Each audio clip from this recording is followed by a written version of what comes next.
Hi there, Sue Grant here. So today I'm going to show you Card Making 101. We'll get started with showing you how to cut a piece of cardstock.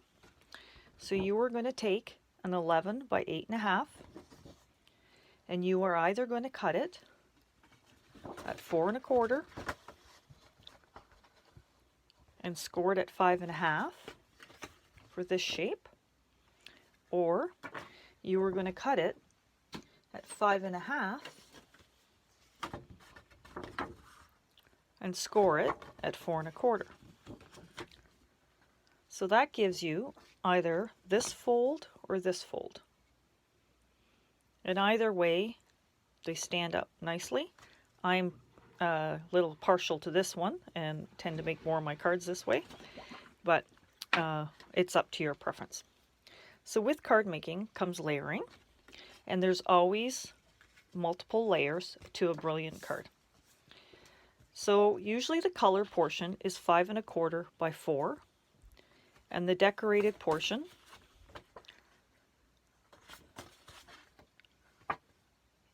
is 5 by 3 3/4. So as you can see, the colored portion is 5 1/4 by 4, and then the inside portion will be 5 3 3/4. So I'm going to show you how to start a basic card. So we're going to make this guy here. So the outside of the card was the cut at 4 1/4, scored at 5.5. The colored portion is 5 1/4 by 4, and then that inside portion, which is the flowers, is 3 3/4 by 5. So I stamped it with that lovely celebration set that came out last month. So everybody that leaves a comment on this video, I happen to have an extra stamp set. I've used all the bits and bobs that came with it, but I will be more than happy to mail this out to a random person. So I will, today is Friday, so a week today, I will throw all the comments in a random survey and pull out a number and contact you by email and mail it to you free of charge. My only stipulation is you have to be in Canada or the States. And I'm more than happy to do that because I absolutely love this stamp set. So what we're going to do is take the cardstock and the piece of paper. Now, one of my tips is this paper is very pretty and we don't want to waste it, so I cut out a design out of the back and then I covering it up with that white piece that I stamped with the flowers. So for this stamp set, we are only using 2 colors and 1 stamp set. So we are using the Blueberry Bushel and the Old Olive. So then I stamped it again and fussy cutted it. And I don't know if you can see that I've got some glitter on there. So you can use Wink of Stella and color it in with the Wink of Stella if you want some glitter, which turns out quite nicely. Or you can use my trick, which is the hairspray and a bottle of the paint inside. So we are going to adhere this flower anywhere on the card using Stampin' Up! Dimensionals. Sorry, I should have showed you that. And then a saying out of this celebration. You can use any of them. I have picked Happy Birthday, pre-stamped it. So we're going to just put it on that oval shape. So we can either use the stripes or the polka dots. And we have a simple happy birthday card. Of course, all cards need a little bit of bling. So I have used some pearls. I didn't have blue pearls, so what I did was I used the blender markers, or you can use a Sharpie, or you can use Copic markers, and you color in the blue pearl. That's what's left of my pads of pearls. And there we go. One easy card, and it's just layering. Now this one here, I did Thinking of You in the corner. So that is simple stamping and layering. And I've done that in the purple as well. The only difference between the purple one is I stamped directly on the cardstock. I didn't do a layer. So hopefully you can see the difference between the two of them. But we still have the 3 layers of cardstock. So then for this one, I embossed a different stamp set, and I'm just going to show you how to quickly watercolor and layer it. Oh, I forgot to show you my other trick. Oops, sorry, I caught you. So here's gold embossing powder, gold foil paper, and I didn't want to waste such beautiful paper, so I cut out some leaves, and then we're going to cover it up. So nobody's going to see the wiser. And then it's used for 2 purposes. So that's just a little trick, because I hate to waste all that paper underneath. So let's throw this one together quickly. So once again, I have used paper out of the 2018-2020 In Color Designer Series paper. I have cut it to 5 1/4 by 4, so that's the blue portion. And then the white portion I have cut by 5 3/4. So with this one, you can either use the stripes or the polka dots. And to decorate the background on this, I used an old technique from Stampin' Up. They don't sell it unfortunately anymore, but I love it. So I'm still going to show it to you. So it's this little spritzer guy. And you drop in your marker, and I'm just using a gray marker. And you just kind of spritz it. I don't know if you can see that.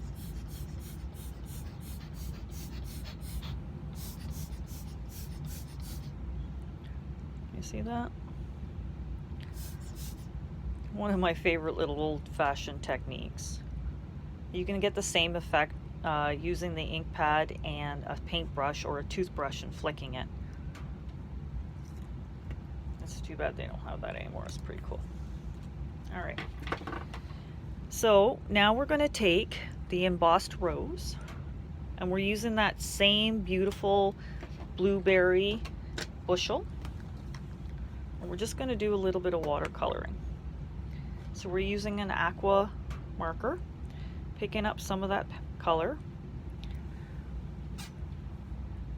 And we're just going to color out this marker, or sorry, the rose. And believe it or not, there's actually no wrong way to color with this aqua marker, because if you get too much color, all you do is wipe it off and lift it up. So if you want it dark or light, you just add more water or take away water. I really think these aqua markers are pretty cool.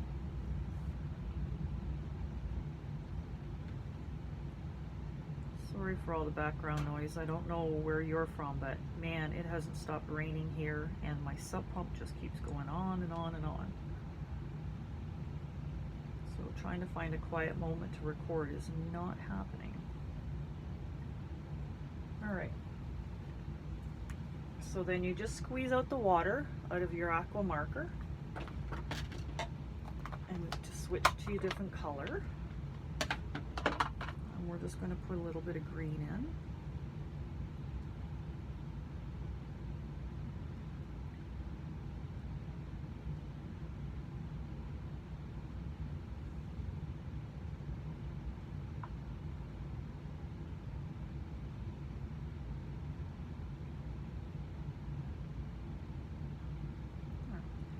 Now I've also embossed a couple more little flowers.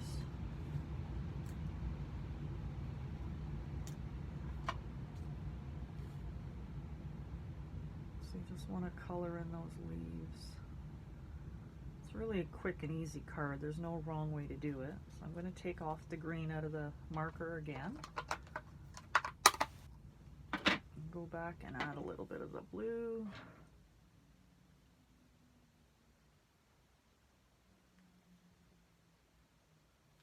There.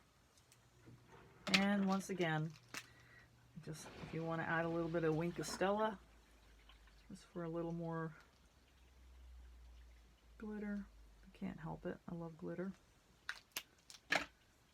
All right, so we're gonna build our layers up. So we're gonna take that piece that was 5 by 3 3/4. We're gonna adhere it with some snail. Well, let's use the stripes this side.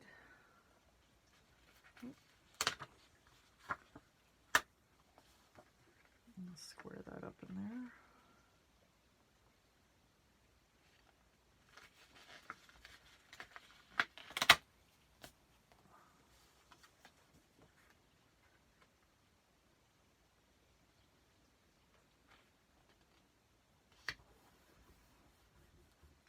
My other little favorite thing is this beautiful thread that Stampin' Up! Sells.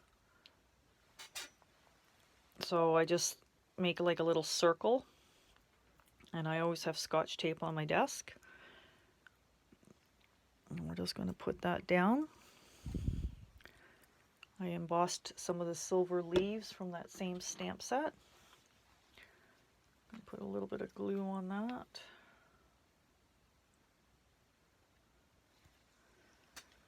Adhere that down in the corner and underneath that wire. And then we're going to use some dimensionals.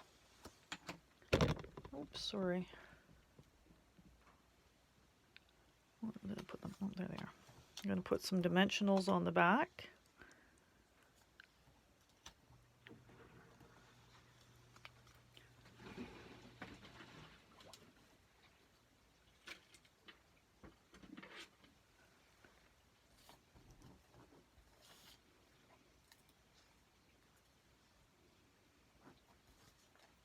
Waste not, want not with the dimensionals. We use every part of them.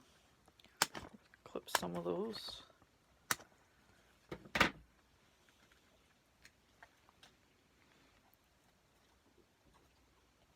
Oops.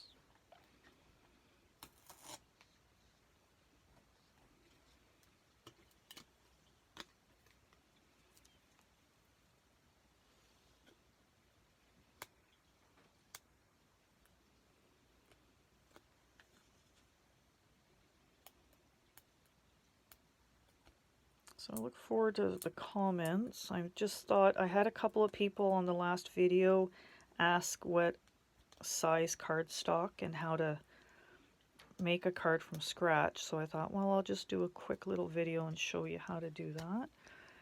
So let's add that flower there. And then we're just going to tuck this little guy underneath.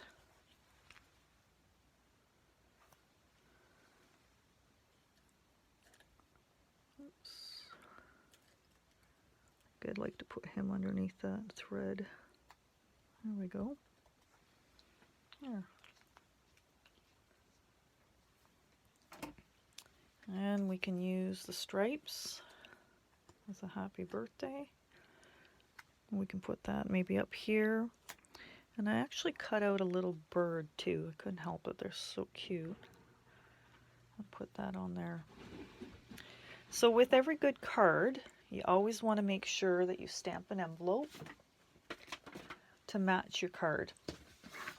Because when you give a card, people look at everything. So here's an envelope I've stamped with that rose. And then I also did, like, the background could be dry embossed if you wanted. So I usually pre-cut a pile of papers because I don't know where my creativity is going. And have everything organized, so as I'm creating, I have tons of paper ready to go. And then off I go creating. So that is using the paper pumpkin. I'm hoping it's pretty clear for you. Just basically the cardstock and layering to make a pretty card. You can simply stamp it and add a phrase and the card's done. Or you can add some layers to it. It's depending on what your skill level is. I mean, I've been doing this for a few years, so if you look at cards I made when I first started, they obviously weren't as nice as these ones. but it's a learning curve. So if you have any questions, please feel to drop me a line. And like I said, every comment on my YouTube channel, I will put into a random draw next Friday, and some lucky winner will get my extra paper pumpkin in the mail. So thanks for your time, and my name is Sue Grant. Please feel to drop me an email or visit my Instagram. And it was a pleasure showing you this video. Have a great weekend.